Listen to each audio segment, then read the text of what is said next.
नमस्कार, मैं कुशल पाल, additional director JTRI। इस सेकंड सेशन में आपका स्वागत है। पहले वाले सेशन में हम लोग ने ऑर्डर 7 रूल 10 के ऊपर चर्चा की थी। तो ऑर्डर 7 रूल 10 के बारे में चर्चा करने के क्रम में कई चीज़ें हैं जो कि जो ऑर्डर 7 रूल 11 के संदर्भ में भी देखा जाना आवश्यक होगा। जैसे उस सेशन में जो चर्चा के दौरान जो बात निकल के आई वो ऑर्डर 7 रूल 1 और ऑनवर्ड्स जो बातें बताई गई कि प्लेंट में क्या क्या चीज़ें होनी आवश्यक हैं, कौन कौन से उसके इंग्रेडिएंट्स होने आवश्यक हैं, तो वो इस ऑर्डर 7 रूल 11 के संदर्भ में भी इम्पॉर्टेंट होगा। जो जुरिसडिक्शन की बात आई, जो हम लोगों ने सेक्शन 9 और सेक्शन 15 और 16, 17, 18, 19 और 20 तक देखा, वो भी यहाँ पे इम्पॉर्टेंट होगा। उसके अलावा भी कई चीज़ें हैं जो कि पहले चर्चा की गई कि आखिर स्टेज क्या होंगी या कोर्ट का अप्रोच क्या होना चाहिए, या वो ऑर्डर 7 रूल 10 की एप्लीकेशन डिसाइड करने में या उस पावर को एक्सरसाइज करने में कोर्ट को क्या क्या देखना है, कौन कौन से मटेरियल को कंसीडर करना है, वो चीज़ें ऑर्डर 7 रूल 11 के संदर्भ में भी इम्पॉर्टेंट होंगी। तो दोनों का जो बेसिक जो अंतर है वो पहले हम लोग समझ लें। हालांकि कई चीज़ें इसमें जो कॉमन है वो तो हैं ही, लेकिन जो बेसिक जो अंतर है वो ये है कि दोनों ऑर्डर 7 रूल 10 और ऑर्डर 7 रूल 11 दोनों का एक्सक्लूसिव फील्ड है। दोनों जो है किसी मामले में एक साथ लागू नहीं किए जा सकते। दोनों के ग्राउंड्स अलग हैं। जो ग्राउंड्स मेंशन किए गए 7-10 में और ऑर्डर 7 रूल 11 में, दोनों के ग्राउंड्स अलग हैं। हालांकि कुछ एरिया है जो कि ओवरलैपिंग है, उसको भी हम लोग आगे देखेंगे। इसके कॉन्सिक्वेंस जो हैं वो भी हम लोग देखेंगे आगे कि दोनों के कॉन्सिक्वेंसेस में क्या अंतर है, वो भी हम लोग आगे देखेंगे। इसमें दोनों के कॉन्सिक्वेंसेस में भी अंतर है, ये चीज़ आगे देखी जाएगी। तो ऑर्डर 7 रूल 11 पे आगे हम लोग प्रोसीड करते हैं बिना उस चीज़ को रिपीट किए जो कि ऑर्डर 7 रूल 10 में बताया गया प्लेंट के संदर्भ में, कि प्लेंट क्या है और उसमें क्या क्या चीज़ें मेंशन होनी चाहिए। वो ऑर्डर 7 रूल 11 में जो बात बताई गई कि आखिर रिटर्न किस आधार पे किया जाएगा।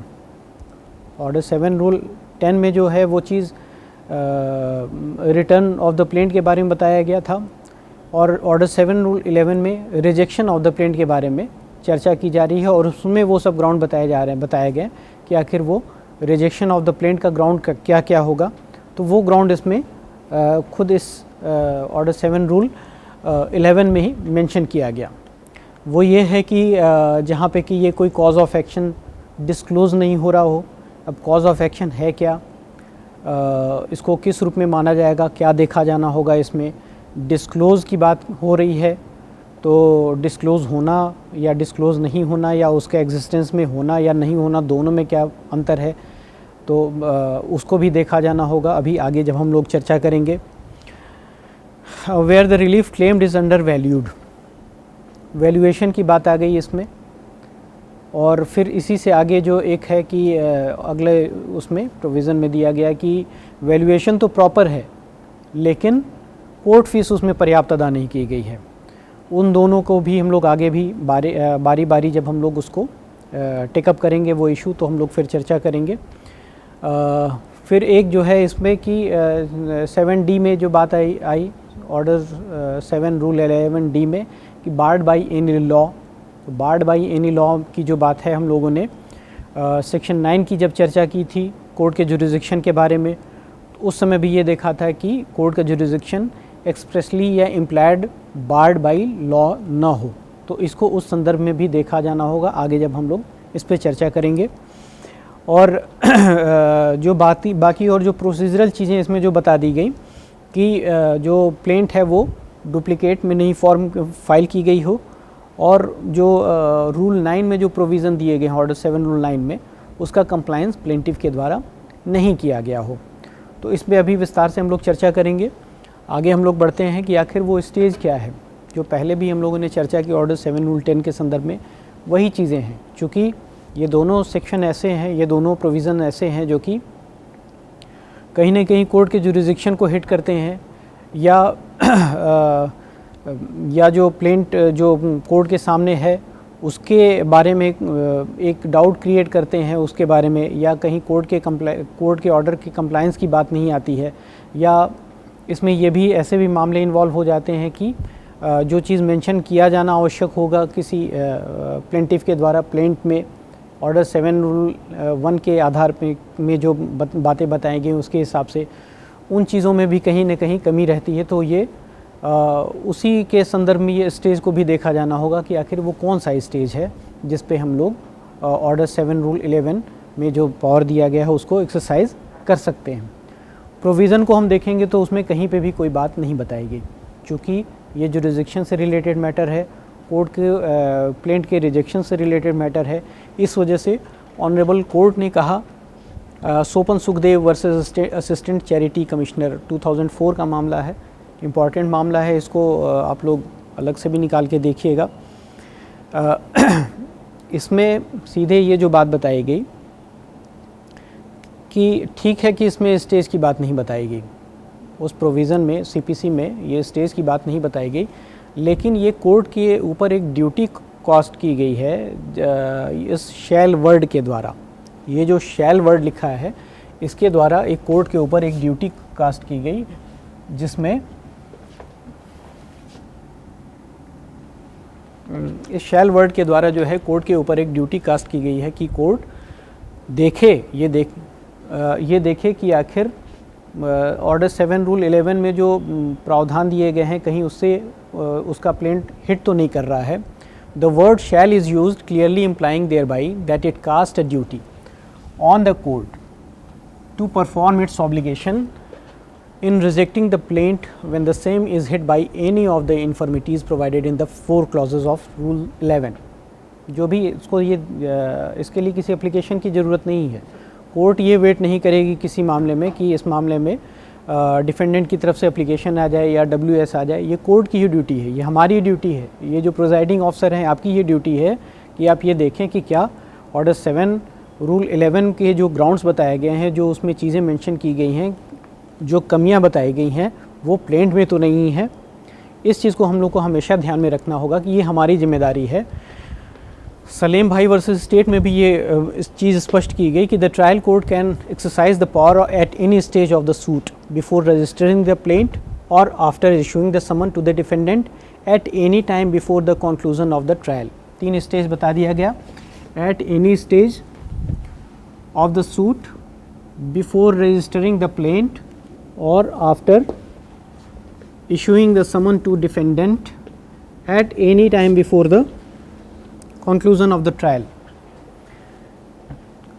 तो सूट के इंस्टीट्यूट होने से पहले और ट्रायल कंक्लूड होने तक ये आपको देखना है कि जो प्लेंट में जो एवरमेंट है प्लेंट के उसमें उसको पढ़ने से वो कमियां तो सामने नहीं आती जो कि ऑर्डर 7 रूल 11 में बताई गई हैं। यदि वो कमियां आती हैं तो यहाँ पे वो प्लेंट को रिजेक्ट करने का एक आधार होगा।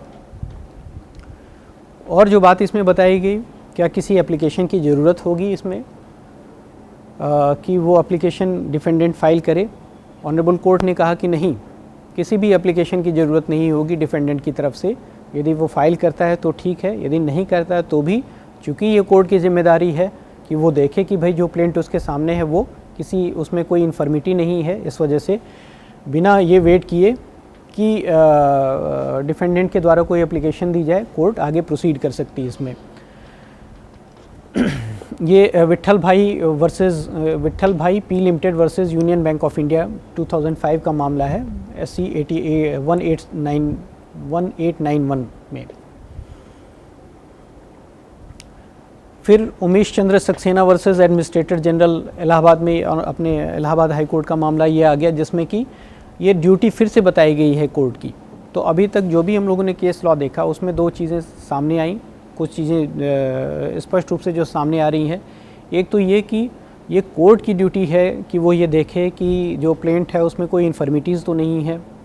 ये ड्यूटी कोर्ट को ये बाउंड किया गया है कि वो इस मामले में डिफेंडेंट का वेट ना करे, ये वेट ना करे कि कोई डिफेंडेंट की तरफ से एप्लीकेशन दी जाएगी, और इस मामले में ये भी आवश्यक नहीं है कि डिफेंडेंट के द्वारा कोई एप्लीकेशन दी ही जाए या वो WS में ये कोई प्ली लेके आए ही। जब भी वो प्लेंट आता है कोर्ट के सामने, वो प्लेंट के परयूज़ल से, माइंडफुल परयूज़ल से उसको ये निष्कर्ष निकालना होगा कि ऐसा तो उसमें ऐसी तो कोई कमी नहीं है जो कि ऑर्डर 7 रूल 11 में मेंशन की गई हो। और एक जो और बात आती है कि इसमें prior to the institution of the suit से लेकर कंक्लूजन ऑफ द ट्रायल तक ये कोर्ट का पावर है कि कोर्ट ऑर्डर 7 रूल 11 में दिए गए प्रोविज़न को एक्सरसाइज कर सके। कोई इसमें लिमिटेशन नहीं है जो कि इस स्टेज के आधार पे लगाया गया है। ऑब्जेक्ट क्या है ऑर्डर 7 रूल 11 का? पहले भी ये चर्चा हो चुकी। ऑर्डर 7 रूल 10 में जो बात बताई गई थी, उस का जो सेशन था उसमें जो बात बताई गई थी कि कोर्ट को अपने जुरिसडिक्शन में रखना है, कोर्ट से जो इररिस्पॉन्सिबल जो और वेक्सेसस सूट हैं उनको कोर्ट के बाहर रखना है।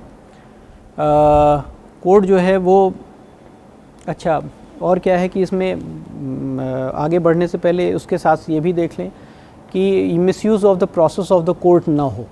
यदि ये लगता है कि misuse of the process of the court है तो भी ऑर्डर 7 रूल 11 यहाँ पे लाई करेगा। कोर्ट का बहुमूल्य समय बचाना है। जो लिटिगेटिंग पार्टीज़ हैं उनको किसी लॉ के लैकुना का लाभ लेने का हकदार नहीं बने लॉ की जो कमी है उसका लाभ लेने से रोकना है ऑर्डर 7 रूल 11 का। अच्छा, यदि इस ऑनरेबल कोर्ट ने पूर्णमासी यादव वर्सेस नर्मदेश्वर त्रिपाठी इलाहाबाद का मामला है, और इस चीज़ को आगे भी ऑनरेबल सुप्रीम कोर्ट ने भी इस चीज़ को कहा है अपने कई मामले में कि ये कोर्ट की ड्यूटी है कि वो इस चीज़ का पता लगाए कि ऑर्डर 7 रूल 11 के जो ग्राउंड्स मेंशन किए गए हैं क्या वो प्लेंट में हैं या नहीं है, और इसके लिए सिर्फ़ और सिर्फ प्लेंट को ही देखा जाना है। जो प्लेंट के अवरमेंट हैं उनको देखा जाना है, उसमें जो टर्म्स यूज़ किए गए, जो शब्द यूज़ किए गए, उनका जो जनरल ग्रामेटिकल मतलब है उसी के आधार पे उसको देखा जाना है। उसमें कोई चीज़ न तो ऐड करनी है अपनी तरफ से, न उसमें से कोई चीज़ माइनस करनी है। एक प्लेन रीडिंग से, एक माइंडफुल रीडिंग से, एक रीज़नेबल रीडिंग से जो भी एक इन्फ्रेंस ड्रॉ हो सकता है, जो भी एक मतलब निकल सकता है उस प्लेंट का, उसके आधार पे हमें ये देखना है कि ऑर्डर 7 रूल 11 में जो बात बताई गई वो इसमें है या नहीं है। कोर्ट को इसमें हाइपर टेक्निकल नहीं होना है। ऑर्डर 7 रूल 10 के बारे में भी जब चर्चा की जा रही थी तो उसमें भी यही व्यू था ऑनरेबल कोर्ट्स का कि हाइपर टेक्निकल उसमें नहीं होना है, और जो भी प्लेंट एवरमेंट है, प्लेंट में जो स्टेटमेंट है उसको उसके हिसाब से उसी रूप में पढ़ना है। एक जो जनरल प्रूडेंस ऑफ मैन वाली बात है कि सामान्य प्रज्ञा का व्यक्ति जो है जिस रूप में या जिस ढंग से अपनी बात कह सकता है उस ढंग से वो बात कही गई हो प्लेंट में, और उस प्लेंट में उसको पढ़ने से, जो बात कही गई उसको पढ़ने से ये चीज़ जाहिर होती हो या बाहर ये चीज़ सामने आता हो कि उसमें कोई इन्फर्मिटीज़ है जो ऑर्डर 7 रूल 11 में बताया गया है, तो वो ग्राउंड होगा प्लेंट को रिजेक्ट करने का। और भी अभी आगे उसमें केस लॉ है जिस पे चर्चा हम लोग करेंगे। प्लेंट जब फाइल होता है तो तभी फाइल होगा जबकि प्लेंटिफ को ये लगता है कि उसके राइट पे कोई इन्फ्रिंजमेंट किया गया डिफेंडेंट के द्वारा। वो अपने सारे फैक्ट बताते हुए आएगा, कब इन्फ्रिंजमेंट हुआ, कॉज ऑफ एक्शन कब इराइज हुआ, वो सारी चीज़ें बताएगा। हो सकता है उसमें कोई और चीज़ भी ऐड करे जिससे कि उसके बात को बल मिलता हो, लेकिन जो भी चीज़ वो बताएगा उसको वो साबित करने की जिम्मेदारी उसकी होगी, एविडेंस वगैरह देने की जिम्मेदारी उसकी होगी। अब जब प्लेंट फाइल हो गया, डिफेंडेंट को समन इशू हो गया, डिफेंडेंट हाजिर आया, तो उसका पहला जो काम होगा डिफेंडेंट का जो वो ये है कि वो अपने आप को डिफेंड करे। तो वो डिफेंड करेगा दो तरीके से, एक तो प्लेंटिफ की जो बात है वो उसका खंडन करेगा, और दूसरा वो अपनी बात बताएगा। तो ये इन दोनों चीज़ों को, जो प्लेंटिफ की बात को खंडन करना है और प्लस डिफेंडेंट के द्वारा जो अपनी बात बताई जानी है, ये दोनों एक फैक्चुअल चीज़ें हो गई, क्योंकि प्लेंटिफ जो भी फैक्ट लेके आ रहा है एक फैक्ट ही तो है। जो प्लेंट में वो भी जो भी प्लेंट में अवरमेंट है या प्लेंट में जो भी वो स्टेटमेंट बता के आ रहा है, जो भी उसकी प्लीडिंग है वो तो फैक्ट ही है। तो उस फैक्ट को ही साबित करना होगा एविडेंस से, और उसके जवाब में डिफेंडेंट जो भी अपनी बात बताएगा वो भी एक फैक्ट है। तो उस फैक्चुअल चीज़ के अलावा एक और चीज़ डिफेंडेंट के पास जो इस प्रोविज़न के द्वारा उपलब्ध करा दिया जाता है वो ये लॉ है, ये प्रोविज़न है। वो प्रोविज़न क्या कि ऑर्डर 7 रूल 11 एक एडिशनल ग्राउंड दे देता है डिफेंडेंट को कि ठीक है कि वो प्लेंटिफ की बातों का खंडन करे, उस फैक्चुअल सारी चीज़ों का खंडन करे, लेकिन उसके साथ साथ प्लेंटिफ की जो भी प्लेंट्स हैं या जो भी वो रिलीफ सीख कर रहा है कोर्ट में जिन आधारों पर, और जिस प्लेंट को प्रेजेंट कर उसके उस रिलीफ को सीख करने के लिए जो वो प्लेंट प्रेजेंट कर रहा है उसमें ये कमियां हैं, ये डिफेंडेंट बताएगा, एक एप्लीकेशन दे सकता है।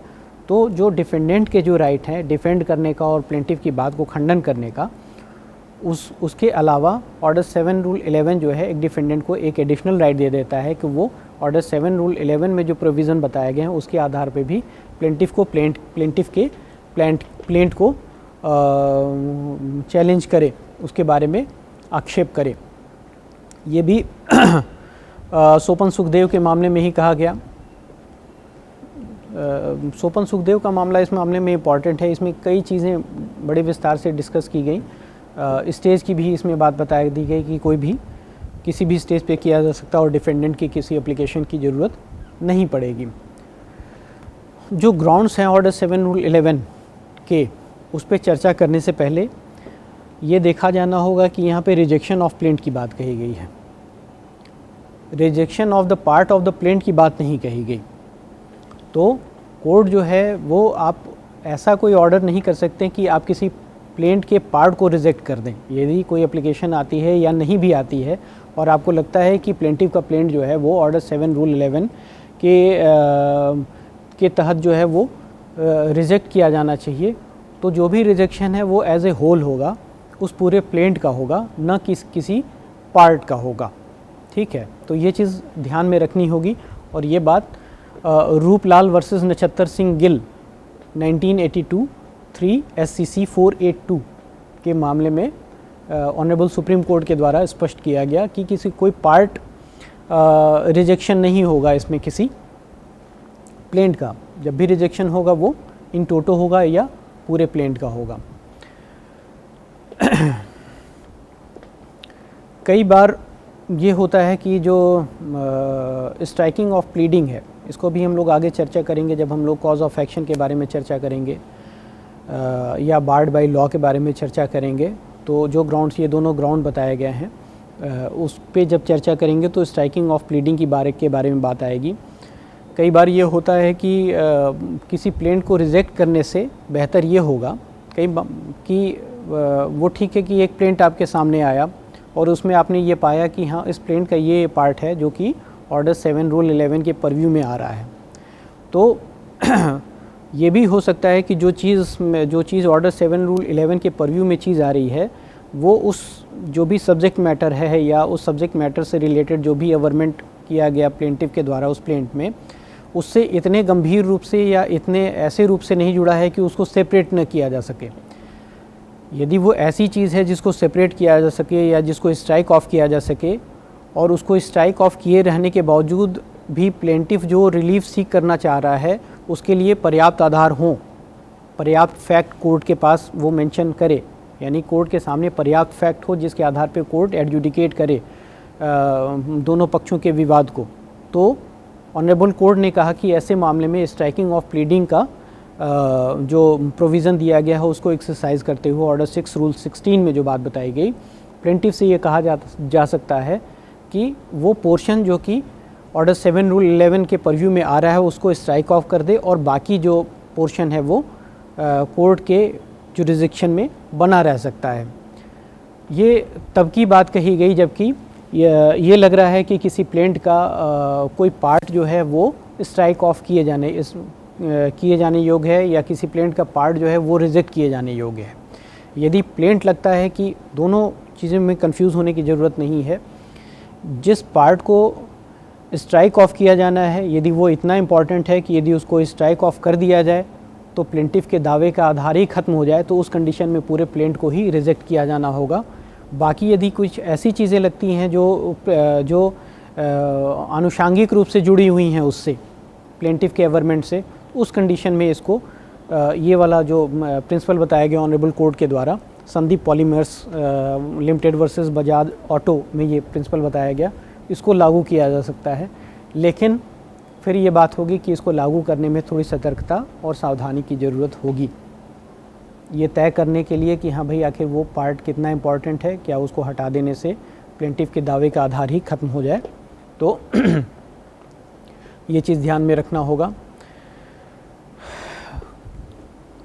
कंसीडर क्या किया जाएगा ऑर्डर 7 रूल 11 में के एप्लीकेबिलिटी के लिए कंसीडर क्या क्या किया जाएगा? क्या सिर्फ प्लेंट ही को देखा जाना है या कोई मटेरियल इसमें मांगा जा सकता है? प्लेंट के साथ, जैसे प्लेंट यदि फाइल किया गया तो प्लेंटिफ उस प्लेंट के साथ उस दावे के आधार को या कुछ पेपर डॉक्यूमेंट्री एविडेंस वगैरह भी फाइल करता है, क्या उसको भी देखा जाना होगा? कोर्ट उसको कंसीडर कर सकती है। या डिफेंडेंट के द्वारा कोई एप्लीकेशन आती है और defendant bunch of evidence file कर देता है साथ में कि इसको भी देखा जाए और इसके आधार पे ऑर्डर 7 रूल 11 का डिस्पोजल कर दिया जाए, क्या इसको भी देखा जा सकता है? तो ऑनरेबल कोर्ट ने ये कहा कि जैसा कि प्रोविज़न में भी दिया गया है कि जो प्लेंट के एवरमेंट से ही ये चीज़ शो होनी चाहिए, यानी कि सिर्फ़ और सिर्फ प्लेंट के एवरमेंट को ही देखा जाना है, न कि उसके साथ दिए गए किसी एविडेंस को। यदि डिफेंडेंट की तरफ से भी एप्लीकेशन आती है और उस एप्लीकेशन के साथ कोई एविडेंस आता है तो उस एविडेंस पे कोर्ट गौर नहीं करेगी। ये हो सकता है कि प्लेंट का जो एवरमेंट है, जो प्लेंटिफ ने प्लेंट फाइल किया है, उसमें कुछ एम्बिग्विटी हो सकती है। तो इस कंडीशन में रास्ता क्या है रियल इंटेंट पता लगाने का प्लेंटिफ का? वो ये है कि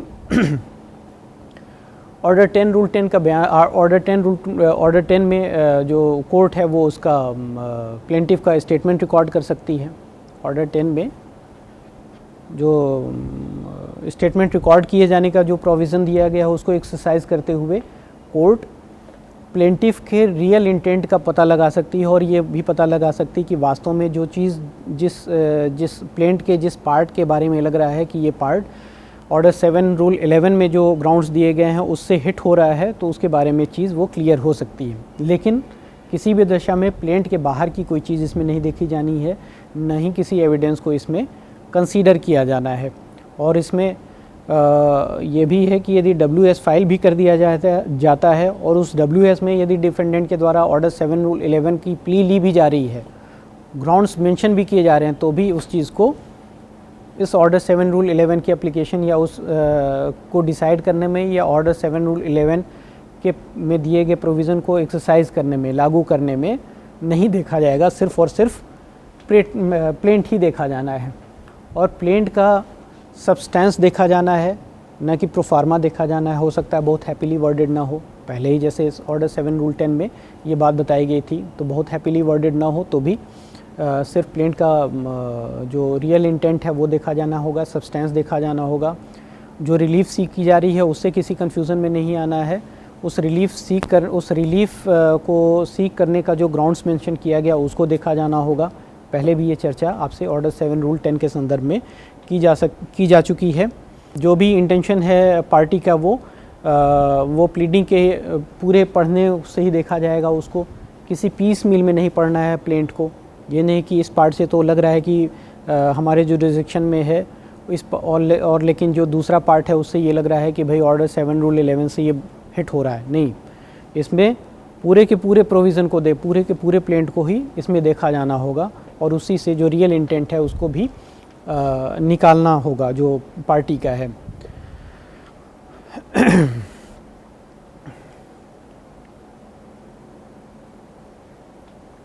रिटन स्टेटमेंट पे ध्यान नहीं देना है। ऑर्डर 7 रूल 11 के संदर्भ में ये सज्जन वर्सेस शकुंतला का मामला है 2005 13 SCC 687 ऑनरेबल सुप्रीम कोर्ट का। जो एक ये टेस्ट बताया गया ऑर्डर 7 रूल 11 के लिए कि जो प्लेंट में बात बताई गई है उसको यदि सही मान लिया जाए तो क्या उसके आधार पे एक डिक्री पारित की जा सकती है। यदि डिक्री पारित की जा सकती है तो वो ऑर्डर 7 रूल 11 का में जो ग्राउंड्स दिए गए हैं वो ग्राउंड यहाँ पे नहीं मिलेगा, यानी कि वो इन्फर्मिटीज़ प्लेंट में नहीं मानी जाएगी। यदि एक लीगल डिक्री पारित नहीं की जा सकती तो उस कंडीशन में ये माना जाएगा कि ऑर्डर 7 रूल 11 में जो कमियां बताई गई उससे ये जो प्लेंट है वो हिट हो रहा है, यानी कि उसमें वो कमी पाई जा रही है। तो टेस्ट यही बताया गया कि जो प्लेंट एलिगेशन है उसको सही मानते हुए हम लोग देख लें कि भाई आगे इसमें डिक्री पारित की जा सकती है कि नहीं। आगे भी जो केस लॉ है उसमें भी यही चीज़ जो है वो बताई गई कि सिर्फ टेक्निकल ग्राउंड पे ही इसको प्लेंट को कोर्ट से बाहर नहीं किया जाना चाहिए।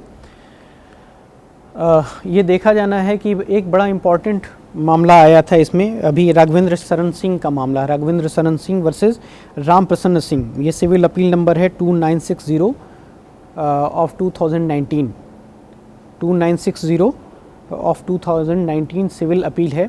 इसमें ऑनरेबल सुप्रीम कोर्ट ने जो तमाम church of Christ charitable trust है, टी अरविंदम का मामला है, सोपन सुखदेव का मामला है, इन सारों को डिस्कस करते हुए ऑनरेबल कोर्ट ने ये कहा कि ये बहुत ही इम्पॉर्टेंट राइट है कोर्ट का, और ये इतना इम्पॉर्टेंट है इस वजह से भी है कि भाई प्लेंटिफ को जो है शुरुआत में ही कोर्ट से बाहर किया जा सकता है। तो इस राइट को एक्सरसाइज करने के लिए, इस पावर को एक्सरसाइज करने के लिए बहुत ही सजगता की ज़रूरत है। मामला क्या था उसमें कि एक फादर और उसके भाई ने एक प्रॉपर्टी ख़रीदी और उसको अपने बेटे को गिफ्ट डीड एग्जीक्यूट कर दी उस प्रॉपर्टी के बारे में। बाद में जो बेटा है जिसके पक्ष में वो गिफ्ट डीड एग्जीक्यूट की गई थी, वो उस फैमिली के जो जॉइंट प्रॉपर्टी थी उसके पार्टीशन का सूट लाता है, और उस पार्टीशन सूट में अपने फादर को और अपने अंकल को वो पार्टी बनाता है। यहाँ पे जब जैसे ही वो पार्टीशन सूट फाइल किया गया, वैसे ही जो फादर और जो उसका भाई था, यानी कि जो इस दूसरे मामले का जो प्लेंटिफ है उसके फादर और अंकल जो चाचा हैं दोनों ने एक सूट फाइल किया कोर्ट में, सिविल कोर्ट में, और उस सिविल कोर्ट के द्वारा जो गिफ्ट डीड उनके द्वारा एग्जीक्यूट किया गया था अपने बेटे के पक्ष में, उसके बारे में ये रिलीफ सी की गई कि भाई इसका कोई भी लीगल महत्व नहीं है और इस वजह से ये लोग उससे बाउंड नहीं है। डायरेक्ट इनके द्वारा डिक्लेरेटरी कोई रिलीफ नहीं सीखी गई, सिर्फ यही कहा गया कि भाई चूँकि ये एक वेक्सेसस वो गिफ्ट डीड एग्जीक्यूट करा ली गई थी, इस वजह से वो उससे बाउंड नहीं है। और ये मामला लगभग गिफ्ट डीड एग्जीक्यूट कराने के लगभग 22 साल बाद उनके द्वारा ये सूट फाइल किया गया था। ये मामला जब फाइल किया गया तो डिफेंडेंट जो लड़का था जिसके द्वारा पार्टीशन सूट फाइल किया गया था वो इस मामले में डिफेंडेंट था, और उसके द्वारा ऑर्डर 7 रूल 11 की एप्लीकेशन फाइल की गई। ये एप्लीकेशन लोअर कोर्ट के द्वारा रिजेक्ट कर दी गई इस आधार पे कि इसमें mix question of fact and law है, जिसके लिए एविडेंस की आवश्यकता है। इस आदेश के खिलाफ हाई कोर्ट वो जो लड़का जो डिफेंडेंट है वो गया, वहाँ से भी इस चीज़ को खारिज कर दिया गया, रिवीजन जो उसने किया था। फिर वो सुप्रीम कोर्ट गया, तो सुप्रीम कोर्ट ने यही राघवेंद्र शरण सिंह वर्सेस राम प्रसन्न सिंह के मामले में ये चीज़ होल्ड किया कि जो कोर्ट का लोअर कोर्ट का अप्रोच था, जो हाई कोर्ट का अप्रोच था, वो सही नहीं है। ये एक तरह से मिसयूज़ ऑफ प्रोसेस है। कोई गिफ्ट डीड जो कि रजिस्टर्ड है और 22 साल पहले रजिस्टर्ड है, जिस गिफ्ट डीड को आप मान चुके हैं और जिस गिफ्ट डीड का एग्जीक्यूशन हो चुका है, आपने उस गिफ्ट डीड के आधार पे दूसरे पक्ष को, जो आपका बेटा है, उसको आपने पोजीशन भी दे दिया है। उस गिफ्ट डीड को 22 साल बाद सूट फाइल करना और ये कोर्ट से डायरेक्ट रिलीफ ना सीख करके सिर्फ घुमा के एक ये रिलीफ सीख करना कि उस गिफ्ट डीड से वो बाउंड नहीं है, चूँकि वेक्सेसस और जानबूझ के उससे करा लिया गया, तो ये मिसयूज़ ऑफ द प्रोसेस है। ये लिमिटेशन से भी बाहर कर रहा है कि आखिर वो गिफ्ट डीड जो किया गया 22 साल पहले, वो गिफ्ट डीड एग्जीक्यूट होने से जब भी था वो 3 साल के अंदर एक सूट लाया जाना चाहिए था उस गिफ्ट डीड के कैंसिलेशन के लिए। तो आखिर 22 साल आप क्यों वेट करते रहे? ये 22 साल आप, हालांकि इसमें ये प्ली ली गई थी कि जो पार्टीशन सूट फाइल किया गया था तब जाके इसको कॉज ऑफ एक्शन एराइज हुआ उस गिफ्ट डीड के बारे में। जो फादर माने जो एग्जीक्यूटेंट है, जो फादर और अंकल हैं, उनको ये कॉज ऑफ एक्शन एराइज हुआ था उस गिफ्ट डीड के संदर्भ में। ऑनरेबल सुप्रीम कोर्ट ने इसको भी नहीं माना। ऑनरेबल सुप्रीम कोर्ट ने ये कहा कि यदि आपको हक तलफी थी इस बात से उस गिफ्ट डीड के बारे में क्योंकि ये तो आपकी जानकारी में थी, आपने उसको पोजीशन में दे दिया था उस प्रॉपर्टी को, और ये सारी चीज़ें आपकी जानकारी में है। उस प्रॉपर्टी का उस आपके लड़के के द्वारा यूज़ किया जाना भी आपकी जानकारी में है।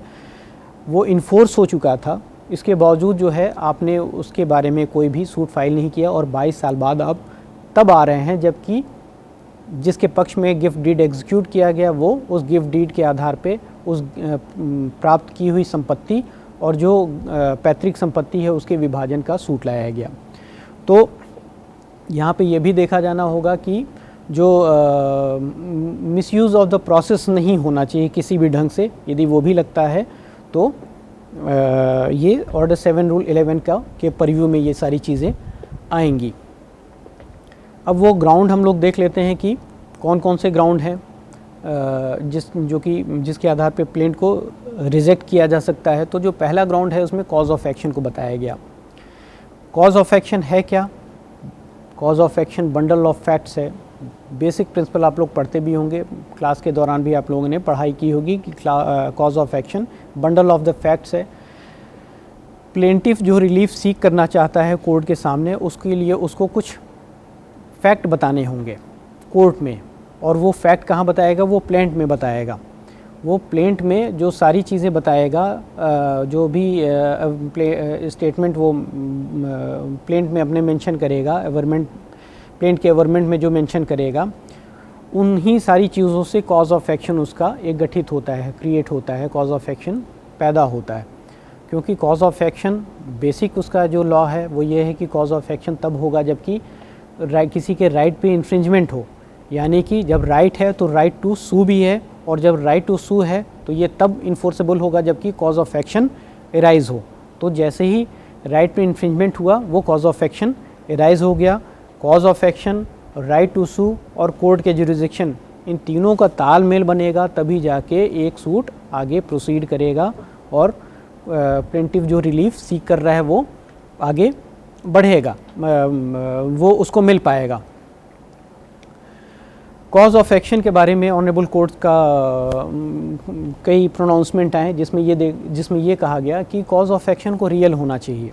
ये जैसे कि अभी जो पहली जो चर्चा की गई अभी राघवेंद्र शरण सिंह के मामले में, इसमें भी ऑनरेबल कोर्ट ने ये पाया कि कॉज ऑफ एक्शन जो है वो एक सतही तौर पे बनाया गया, एक झूठा वेक्सेस कॉज ऑफ एक्शन इसमें क्रिएट किया गया।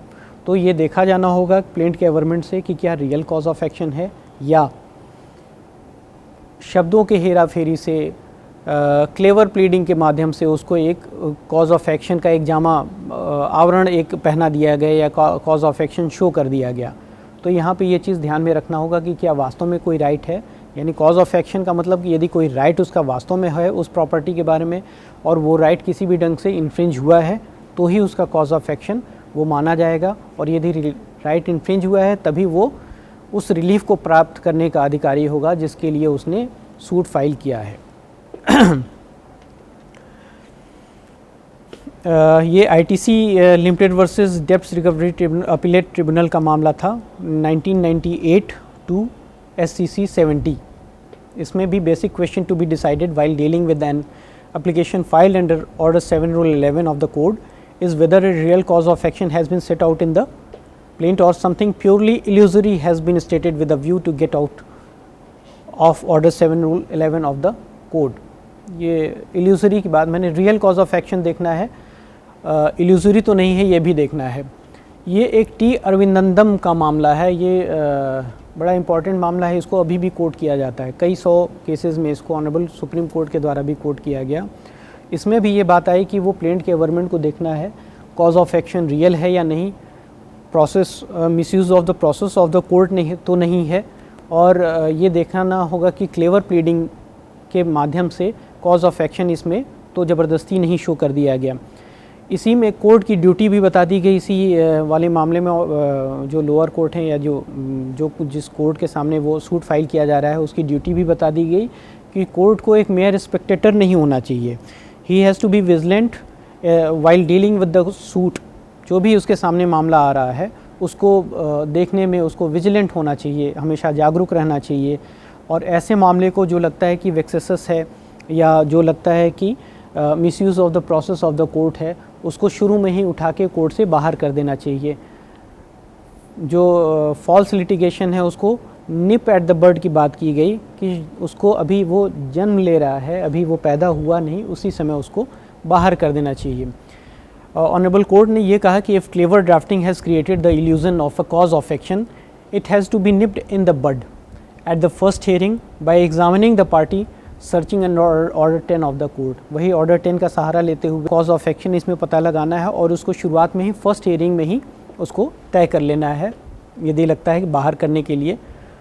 कॉज ऑफ एक्शन को डिफ़ाइन कर दिया गया है इसमें Liverpool and London SP versus MPC के मामले में 2004 9 SCC 512 के मामले में कि ये कॉज ऑफ एक्शन जो है वो बंडल ऑफ फैक्ट्स है। अभी जो चर्चा की गई कि सिर्फ प्लेंटी को देखा जाना है, इसके अलावा और कुछ नहीं देखा जाना है। जो डाउटफुल या कॉम्प्लिकेटेड क्वेश्चन है उसमें बहुत उसके एलेबोरेट डिस्कशन में नहीं जाना है। सिंपल एक प्लेंट को ही देखने से जो चीज़ लगे उसी के आधार पे हमको निष्कर्ष निकालना है कि ऑर्डर 7 रूल 11 के परव्यू में आ रहा है या नहीं, या कॉज ऑफ एक्शन इसमें शो हो रहा है या नहीं। दो चीज़ें समझनी आवश्यक है कि क्या कॉज ऑफ एक्शन है या कॉज ऑफ एक्शन डिस्क्लोज़ नहीं हो रहा है। ये हो सकता है कि कॉज ऑफ एक्शन उसको नहीं हो, उस कंडीशन में ऑर्डर 7 रूल 11 की बात आएगी। यदि हो सकता है कि भाई प्लेंट की जो ड्राफ्टिंग है वो इतनी हैप्पीली वर्डेड नहीं है कि वो कॉज ऑफ एक्शन को डिस्क्लोज़ करे, ये हो सकता है कि उसका वास्तव में कॉज ऑफ एक्शन है, लेकिन जो प्लेंटिफ है या उसके काउंसिल हैं वो ये शो कर पाने में या उसको डिस्क्लोज़ करने में या हैप्पीली वर्डेड या हैप्पीली उसको स्पष्ट रूप से व्यक्त कर पाने में विफल रहे हों, तो भी ये नहीं माना जाएगा कि वो ऑर्डर 7 रूल 11 के परव्यू में आएगा। कोर्ट ये मानेगी कि यहाँ पे कॉज ऑफ एक्शन है, तो उसके डिस्क्लोज़ होने में या कॉज ऑफ एक्शन के डिस्क्लोज़ न होने में और कॉज ऑफ एक्शन न होने में दोनों का अंतर ध्यान में रखना होगा। If the plaint filed by the plaintiff does not disclose any cause of action, the court will reject it. But in order to reject the plaint on this ground, the court must look at the plaint and at nothing else. ये वही बात जो पहले भी कही गई कि और कुछ नहीं देखा जाना है।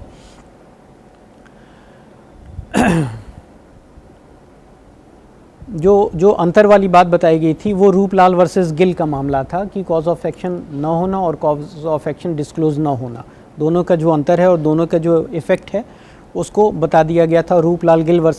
रूपलाल वर्सेस गिल का मामला है 1982 3 SCC 487 में।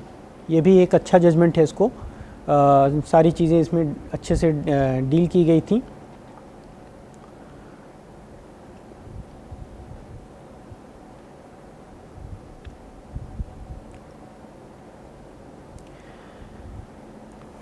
पहले प्लेंट को ही देखा जाना है, उसके बारे में चर्चा की जा चुकी है कि पीस मील रीडिंग नहीं करना है, एज अ होल देखा जाना है। टेस्ट जो बताया गया था कि प्लेंट को यदि सही मान लिया जाए तो उस कंडीशन में क्या एक डिग्री पारित की जा सकती है। यदि पारित की जा सकती है तो ऑर्डर 7 रूल 11 के परव्यू में ये चीज़ नहीं आएगी। एक कॉज ऑफ एक्शन की मिसजॉइंडर की बात आती है, जो पहले ऑर्डर 7 रूल 10 के बारे में चर्चा करने के दौरान भी हम लोगों ने देखा था कि जहाँ पे कॉम्प्लिकेटेड इशू आ जाता है, जो कोर्ट का जुरिसडिक्शन है वो तय किया जाता है कॉज ऑफ एक्शन कहाँ एराइज हुआ इसके आधार पे। कोर्ट का जो टेरिटोरियल जुरिसडिक्शन है, जैसा कि जैसा कि सेक्शन 20 CPC में ये बताया गया कि जिस टेरिटोरियल जुरिसडिक्शन में कॉज ऑफ एक्शन पार्शियली या होली एराइज हुआ उस कोर्ट का जुरिसडिक्शन होगा। कई बार एक ही सब्जेक्ट मैटर पे different cause of action arise होते हैं, कई बार अलग अलग जो सब्जेक्ट मैटर है उन पे अलग अलग कॉज ऑफ एक्शन हो सकते हैं। तो यहाँ पे कुछ कॉज ऑफ एक्शन ऐसे होते हैं जो कि कोर्ट के जुरिसडिक्शन से बाहर के हैं। उन मामले में कोर्ट जो है ऑर्डर 6 रूल 16 का सहारा लेते हुए वो प्लीडिंग को स्ट्राइक ऑफ कर सकती है या प्लेंटिफ को डायरेक्ट कर सकती है कि इस मामले में वो एप्लीकेशन दे और वो पोर्शन जो है वो स्ट्राइक ऑफ किया जा सकता है।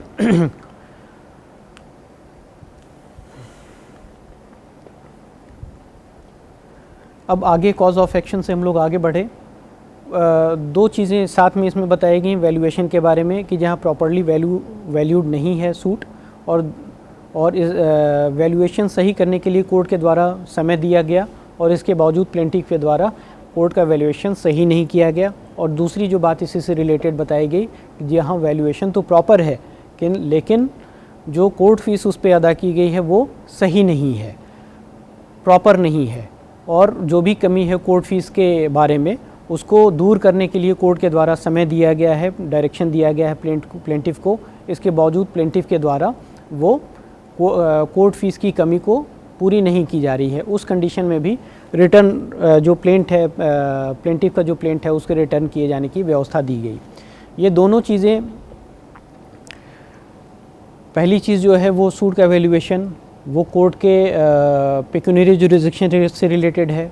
दूसरी चीज़ जो है स्टैम्प कोर्ट पे जो कोर्ट फीस है वो उसका संबंध राज्य सरकार से है कि एक प्रॉपरली वैल्यूड होना चाहिए, प्रॉपर वैल्यूएशन होना चाहिए और उस पर प्रॉपर कोर्ट फीस दी जानी चाहिए जो कि राज्य सरकार के खाते में जाता है। इसीलिए जैसे आप ने देखा भी होगा कि जहाँ इंडिजेंट सूट फाइल किया जाता है वहाँ पे स्टेट गवर्नमेंट को भी पार्टी बनाई जाती है, भले वो उस मामले में पार्टी ना हो। तो चूँकि स्टैम्प का मामला जो है वो राजकोष पे नुकसान या घाटे वाली बात होगी, इस वजह से भी ये व्यवस्था दी गई कि ऐसे मामले को शुरू में ही बाहर कर देना चाहिए। तो यहाँ पे दोनों चीज़ें हैं कि प्लेंटिफ को डायरेक्ट किया जा सकता है कि वो बजाय रिजेक्ट करने के, प्लेंट को रिजेक्ट करने के, दोनों मामले में डायरेक्ट किया जा सकता है प्लेंटिफ को कि वो प्लेंट को अमेंड करे और इसके लिए एक रीज़नेबल समय भी दिया जा सकता है। इसी तरह से यदि उस समय के भीतर प्लेंटिफ के द्वारा वैल्यूएशन सही नहीं किया जाए तो वो प्लेंट जो है उसका रिजेक्ट किया जा सकता है। इसी तरह से यदि कोर्ट फीस उसके द्वारा प्रॉपर अदा नहीं की गई है, हालांकि वैल्यूएशन सही किया गया है, तो भी उसको प्लेंटिफ को एक समय रीज़नेबल टाइम दिया जा सकता है और वो यदि उस टाइम के भीतर प्लेंटिफ के द्वारा कोर्ट फीस अदा नहीं की जाती है तो प्लेंट रिजेक्ट किया जा सकता है।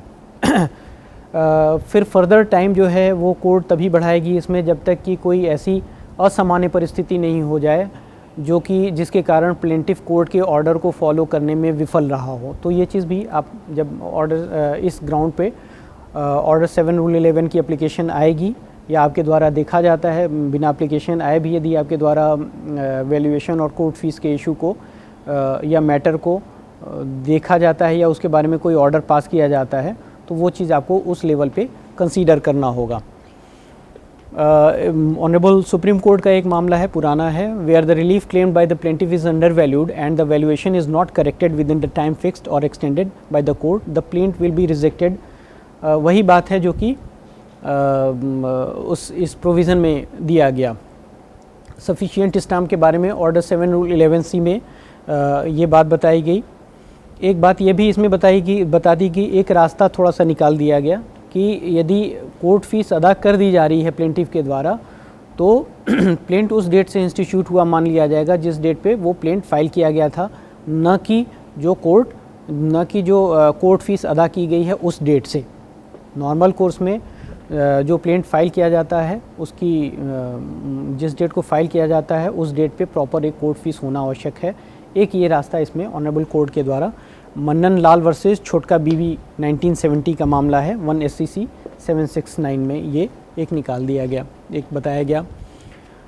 कब ये अट्रैक्ट होगा ये भी बात बता दी गई कि यदि टाइम दे दिया गया, रीज़नेबल टाइम दिया गया और उस टाइम के भीतर भी यदि वैल्यूएशन वाले क्लॉज को और सही नहीं किया जा रहा है प्लेंटिफ के द्वारा या प्रॉपर एक कोर्ट फीस नहीं अदा की जा रही है तो भी उसी कंडीशन में ये चीज़ लागू होगी और ऑर्डर 7 रूल 11 के पावर को एक्सरसाइज करते हुए कोर्ट जो है वो प्लेंट को रिजेक्ट कर सकती है इस मामले में। ये एक इशू है बार्ड बाई लॉ का, ऑर्डर 7 रूल 11D। तो पहले भी जो चर्चा हुई कि और जब बार्ड बाई लॉ की बात आएगी तो सेक्शन 9 की बात आएगी।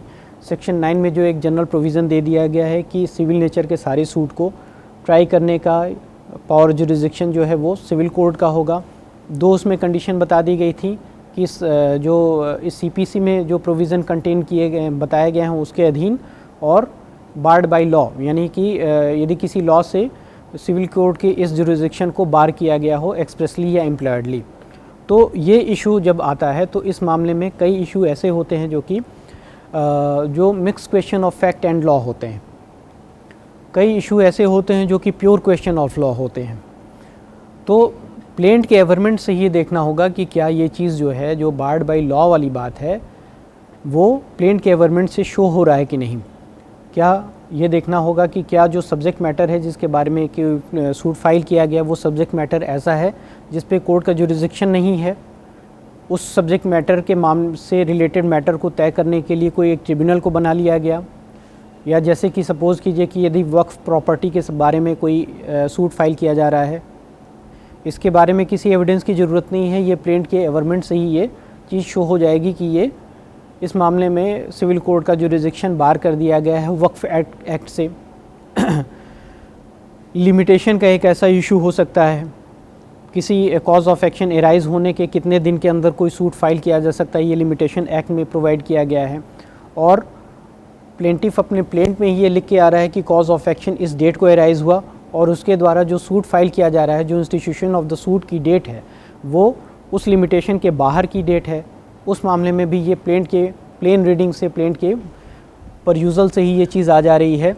तो इस मामले में भी किसी एविडेंस की ज़रूरत नहीं है। और जहाँ लिमिटेशन वाली बात आ जाएगी तो वहाँ पियर लाइट लाइनर्स वर्सेस मनोरमा का मामला है 2004-3 SCC 172 में सूट जो है prima facie barred by law, such a suit should be thrown out at the threshold. ये जो पोपट Kotecha property versus SBI staff association, ये भी बड़ा इम्पॉर्टेंट मामला है। इसको भी ऑनरेबल सुप्रीम कोर्ट ने बाद के कई मामले में कोर्ट किया है, और इसमें भी ये बताया गया कि यदि कोई सूट बार्ड बाय लॉ है, किसी लॉ से बार कर रहा है, तो इस मामले में भी किसी और एविडेंस को देखे जाने की ज़रूरत नहीं है। सिर्फ प्लेंट के ही गवर्नमेंट से ये चीज़ देखी जानी है कि क्या वो सूट वास्तव में किसी लॉ से बार कर रहा है या नहीं। Order 7 Rule 11D applies in those cases only where the statement made by the plaintiff in the plaint without any doubt or dispute show that the suit is barred by any law। यदि कोई dispute show हो रहा है, कोई ambiguity है ये show होने में कि उसमें barred है या में, ये 7 Rule 11 अप्लाई नहीं करेगा। जहाँ पे clear cut ये show हो रहा है कि ये barred by law है तो वहाँ पे ये लागू होगा। जैसे कुछ इशू होते हैं, रेस जुडिकेटा का इशू हो गया, वहाँ पे वो mix question of fact and law है। सेक्शन 49 CH एक्ट का मामला है, वो mix question of fact and law हो गया। सेक्शन 331 UPZA एक्ट का मामला है, वो भी mix question of fact and law हो गया। तो जहाँ पे भी किसी लीगल इशू को तय करने के लिए कोई लॉ का ऐसा पॉइंट इन्वॉल्व है जिसके लिए किसी फैक्ट को साबित करना आवश्यक होगा, वहाँ पे वो ऑर्डर 7 Rule 11 के परव्यू में नहीं आएगा, बल्कि उसके लिए एक प्रॉपर इशू बना के उस पर एविडेंस लेके और तब जाके कोर्ट को अपना एक फाइंडिंग उसमें देनी पड़ेगी। The principle of res judicata involving a mix question of law and fact cannot be determined at the stage of proceeding under 7 Rule 11D। ये कमला वर्सेस ET ईश्वरा 2008-12 SCC का मामला है, उसमें ये बातें बताई गई। लिमिटेशन का भी जो है वो हम लोग ने वो चर्चा कर ली कि जहाँ पे लिमिटेशन जो है वो प्लेंट के परयूजल से ही वो हो रहा है, शो हो रहा है, वहाँ पे 7 Rule 11 का वो आएगा, लागू होगा उस मामले में जहाँ किसी फैक्ट को साबित करने की आवश्यकता है।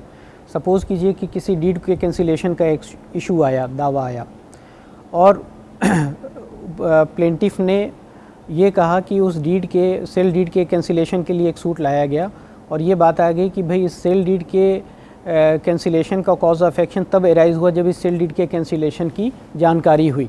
तो ये जो जानकारी हुई वाली बात है, लिमिटेशन का काउंट उसी डेट से किया जाएगा जिस डेट से उस सेल डीड की जानकारी हुई।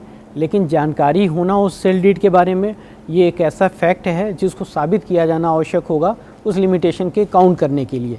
तो इस वजह से ये एक ऐसा फैक्ट हो गया जिसको कि सिंपल ये लिमिटेशन का मामला नहीं है, बल्कि इसमें उस फैक्ट को भी साबित करना आवश्यक होगा।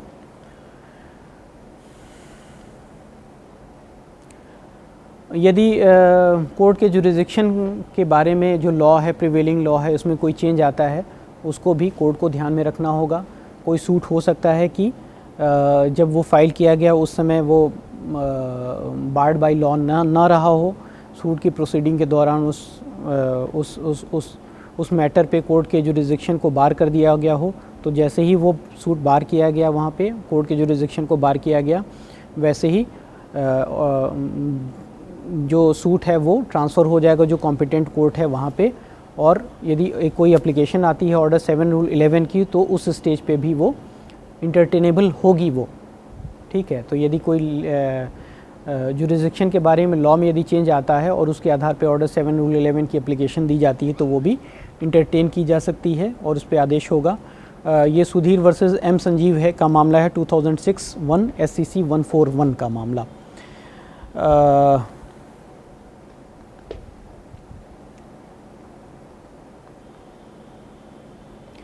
कई मामले में सेक्शन 80 का कंप्लायंस होना आवश्यक है, उसके बारे में भी यदि स्टेट गवर्नमेंट के खिलाफ सूट फाइल किया जा रहा है, सेक्शन 80 का कंप्लायंस होना ज़रूरी है। और पता चले कि प्लेंटिफ ने स्टेट गवर्नमेंट को पार्टी बनाया है लेकिन सेक्शन 80 का कंप्लायंस नहीं किया है, न ही इसके बारे में प्लेंट में कुछ लिखा है, वहाँ पे भी ये प्लेंट जो है उसको ऑर्डर 7 रूल 11 से बार करेगा। और लेकिन ये भी ध्यान में रखना होगा कि यदि ये शो करके आ रहा है प्लेंटिफ कि नोटिस को वेव कर दिया गया है गवर्नमेंट के द्वारा, तो ये एक ऐसा फैक्ट है जिसको कि साबित किया जाना होगा एविडेंस से, और इस आधार पे ऑर्डर 7 रूल 11 के वो परव्यू से बाहर हो जाएगा। ये तेज किरण वर्सेस संजीवा रेड्डी का मामला था, 1972 SCC 272 का मामला। फिर जो बात प्रोसीजर किया जा रही है कि प्लेंट को जो है वो डुप्लीकेट में फ़ाइल किया जाना चाहिए और उतने कॉपी में फ़ाइल किया जाना चाहिए जितने की डिफेंडेंट है। तो एक ये प्रोसीजरल चीज़ें आ गई, इसके पीछे भी ये मंशा है कि एक कॉपी डुप्लीकेट में प्लेंट फाइल करने की मंशा ये है कि एक कॉपी कोर्ट के पास हमेशा सुरक्षित रहे, बनी रहे, ताकि प्लेंटिफ जो है कभी भी उसमें कोई फेर फार ना कर सके। और दूसरी जो मंशा थी वो कि जितने डिफेंडेंट हैं उतनी कॉपी आनी चाहिए। उसके पीछे ये मंशा है कि कोर्ट के प्रोसीडिंग में डिले ना हो और जो भी डिफेंडेंट हैं उनको वो प्रॉपर वो प्लेंट की कॉपी मिल जाए ताकि वो अपना जवाब लगा सकें प्रॉपर, इसमें WS वगैरह फाइल कर सकें।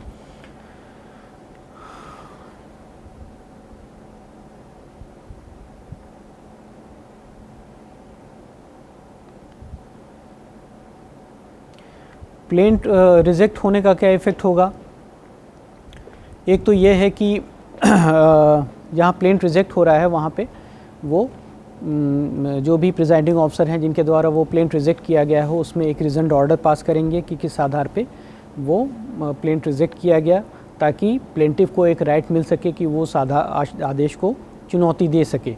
दूसरी एक बात आ जा रही है इसमें कि यदि प्लेंट रिजेक्ट कर भी दिया जाता है तो भी प्लेंटिफ उस चीज़ को रेक्टिफाई करते हुए एक फ्रेश सूट फाइल कर सकता है। वो इसलिए कि जो भी ऑर्डर 7 रूल 11 के तहत जो ऑर्डर पास किया गया वो ऑन मेरिट कोई ऐसा आदेश नहीं पारित किया गया, बल्कि एक टेक्निकल एक लीगल ग्राउंड पे, एक लॉ के ग्राउंड पे एक आदेश पारित किया गया है। इस वजह से प्लेंटिफ को उस जो भी कॉज ऑफ एक्शन है या उस मैटर के बारे में दूसरा सूट फाइल करने से नहीं रोका गया है इसमें। और ये व्यवस्था दी गई ऑर्डर 7 रूल 13 में कि rejection of plaint does not preclude presentation of fresh plaint. लेकिन इसमें भी वो लिमिटेशन का ध्यान रखना होगा। इसमें उसी कॉज ऑफ एक्शन पे वो ठीक है कि दूसरा सूट ला सकता है, लेकिन लिमिटेशन का वो ध्यान में रखना होगा। जो भी आदेश पारित किया जाता है वो अपीलेबल है, कोई रिवीजन इसके लिए लाई नहीं करेगा। जो आदेश पारित किया गया रिजेक्शन ऑफ द प्लेंट का, वो डिक्री के डिफिनीशन में आता है। इस वजह से तो एक ये इम्पॉर्टेंट इशू है जिसके बारे में कई बार कई जिलों से ये चर्चा भी हुई कि इसको थोड़ा ध्यान से देखने की ज़रूरत है। जो ट्रेनी ऑफिसर्स हैं उनको ये बताया जाने की ज़रूरत है कि इस जो 711 की एप्लीकेशन है उसको पे गौर करें, उसको ज़्यादा ध्यान से देखें। एक ये भी चर्चा करना, जो प्रैक्टिकल एस्पेक्ट है उसका, वो भी चर्चा करना यहाँ पे आवश्यक होगा कि एक तो ये जिम्मेदारी मुंसरीम के लेवल से ये चीज़ शुरू हो जा रही है, जो कि जैसे कि GR सिविल में रूल 35 में जो व्यवस्था बताई गई कि मुंसरीम जो है इस चीज़ को चेक करे, जांच करे और अपनी आख्या दे। दूसरा लेवल शुरू हो जाता है वो PO प्रिजाइडिंग ऑफिसर के ऊपर कि वो मुंसरीम के द्वारा दी गई जो आख्या है उस पर विचार करे, अपना दिमाग लगाए, माइंड अप्लाई करे, जुडिशियल माइंड अप्लाई करे, उस प्लेंट को देखे कि क्या वास्तव में 7 रूल 11 के परव्यू में वो आ रहा है या नहीं। और तीसरा स्टेज शुरू हो जाता है कि जब डिफेंडेंट अपीयर होता है उस समय उसके द्वारा WS फाइल करने से भी पहले एक 711 की एप्लीकेशन दी जाती है। यदि कई बार ये होता है कि जैसे ही डिफेंडेंट के द्वारा ऑर्डर 7 रूल 11 की एप्लीकेशन दी गई, कई बार ये भी आदेश पारित किया गया है प्रिजाइडिंग ऑफिसर के द्वारा कि इस स्टेज पर इसका निस्तारण किया जा पाना संभव नहीं है, इसका निस्तारण साक्ष्योपरांत किया जाएगा। ये आदेश गलत है। ऑर्डर 7 रूल 11 के लिए किसी भी एविडेंस की ज़रूरत नहीं है, सिर्फ़ और सिर्फ प्लेंट को देखा जाना है। यदि कोई एप्लीकेशन ऐसी आती भी है तो उस पे विचार कीजिए, सिर्फ प्लेंट के आधार पे उस पर फैसला दिया जाना उचित होगा, किसी एविडेंस को ले जाने की ज़रूरत नहीं होगी। दूसरी चीज़ कि यदि आप पाते हैं कि उस स्टेज पे 711 आप नहीं पा रहे हैं उस प्लेंट के एवरमेंट से, तो भी डिफेंडेंट का ये राइट है कि वो 711 की प्ली अपने WS में ले और उसके आधार पे कोर्ट एक इशू फ्रेम करेगा कि क्या ये सूट बार्ड बाय लॉ है, क्या सेक्शन 49 से बार कर रहा है, या सूट जो है वो सेक्शन 331 UPZA एक्ट से बार कर रहा है, या रेस जुडिकेटा का मामला है। तो ये सारे क्वेश्चन जो है वो ठीक है कि वो ऑर्डर 7 रूल 11 के परव्यू में भी हैं, लेकिन इसका ऑन मेरिट भी इसमें फ़ैसला होना है। तो जहाँ पे भी mix question of fact and law है वहाँ पे इसको आप इशू बना के प्रॉपर एविडेंस लेके दोनों पक्षों को पर्याप्त अवसर देते हुए तब जाके इसका फ़ैसला किया जाएगा, भले ही उसके बारे में पहले ऑर्डर 7 रूल 11 की एप्लीकेशन डिफेंडेंट के द्वारा दी जा चुकी हो, तो भी इसका डिस्पोजल इशू फ्रेम करते हुए ही होगा।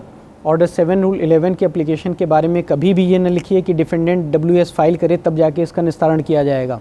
जैसे ही एप्लीकेशन आए उसका देन एंड देयर डिस्पोजल कर दिया जाना उचित होगा। यदि आप पाते हैं कि हाँ भाई 711 के परव्यू में प्लेंट आ रहा है सिर्फ प्लेंट के परयूजल से, बिना किसी एविडेंस की सहायता से, तो तुरंत उस पर आदेश कीजिए, बिना इस चीज़ का वेट किए कि हाँ भाई इस मामले में डिफेंडेंट कोई फर्दर एविडेंस दे या डिफेंडेंट जो है इसमें फर्दर WS फाइल करे।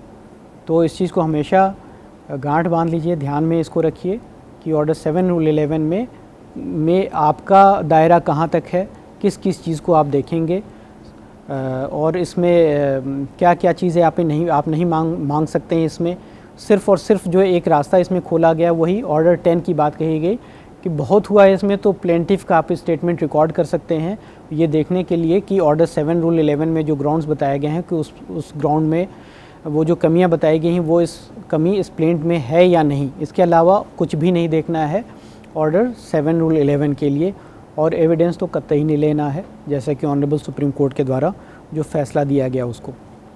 जब भी एविडेंस की बात आएगी उसको ऑन मेरिट देखना होगा, इशू फ्रेम करके देखना होगा। तो उम्मीद है कि ऑर्डर 7 रूल 10 और ऑर्डर 7 रूल 11 दोनों के बारे में विस्तार से चर्चा हुई। जो भी शंकाएं होंगी आपकी वो इससे दूर हुई होंगी। जो भी आपको इसके बारे में और यदि कोई क्वेरी होगी तो वो वेलकम है, स्वागत है उसका, जो आप भेजें उसका निदान किया जाएगा, उसको देखा जाएगा। Thank you.